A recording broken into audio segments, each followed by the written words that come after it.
Hello friends, welcome back to my dream channel. நீங்கள் பார்த்துட்டு இருக்கிறது நாசிக்கில் திரிவேணி சங்கமம் ஆறை சுற்றி உள்ள கோவில்கள் தான். இது பார்த்தீங்கன்னா கோதாவரியுடைய கோவில். கோதாவரி நதி மகாராஷ்டிராவில் உள்ள நாசிக்கில் தான் தொடங்கி பல்வேறு இடத்துக்கு போகுது. ஆனால் இங்கே சாமியாக வழிபடுறாங்க. சாமிக்கு ரெட்டை ஜடை பின்னி வழிபடுறாங்க பாருங்க. இது கங்கை ப்ளஸ் கோதாவரி தாயோடைய கோவில். மோஸ்ட்லி இந்த ஏரியாவில் கங்கை, கோதாவரி, அப்புறம் ராமர், சிவன் இந்த மாதிரி சாமிகள் தான் சுற்றியும் இருக்குங்க. சிலையே பாருங்களேன், பளிங்கு கல்ல செஞ்ச மாதிரி அவ்வளோ சூப்பராக இருக்குது. நம்ம ஊரில் கற்சிலைகளில் தான் சாமிகள் செய்வாங்க.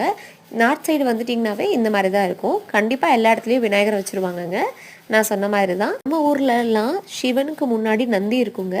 இங்கே எல்லா கோவில்கள்லையுமே ஆமை தான் ஃபர்ஸ்ட் இருக்கு. அதுக்கப்புறம் நம்மளுடைய நந்தி பகவான், அப்புறம் தான் சிவன் இருக்கு. ஓம் நம சிவாய அப்படின்னு சொல்லி சிவனை வழிபடுறவங்க வாழ்க்கையில எல்லா வளங்களையும் நலங்களையும் பெறுவாங்கங்கிறது உண்மைதான். சக்தி இல்லையில் சிவன் இல்லை. பார்வதி தேவியோட தரிசனமும் முடிஞ்சது. இது 5 தலை கொண்ட சிவனுங்க. இது 5 தலை கொண்ட சிவனுங்க. இதுதான் நாசிக்கில் தான் நான் ஃபர்ஸ்ட் டைம் பார்க்குறேன். இவர் நம்ம ராமர் சீத்தை லக்ஷ்மணனோட காட்சி கொடுக்குறாரு. எல்லாமே இந்த குளத்தை சுற்றி தான் இருக்குங்க. ஒவ்வொரு சிவலிங்கமுமே ஒவ்வொரு விதமான வடிவங்களில் கொடுத்துருக்காங்க. அதுக்கு மேலே கமண்டலத்துல இருந்து தண்ணி உழுது ஆட்டோமேட்டிக்காக சிவனுக்கு அபிஷேகம் ஆகிட்டே இருக்கும். அங்கங்க சிவனுடைய உருவச்சிலையோ ஏதாவது ஒன்று இருக்கும். இங்க பாருங்க, அர்த்தநாரீஸ்வரரா காட்சி அளிக்கிறாரு.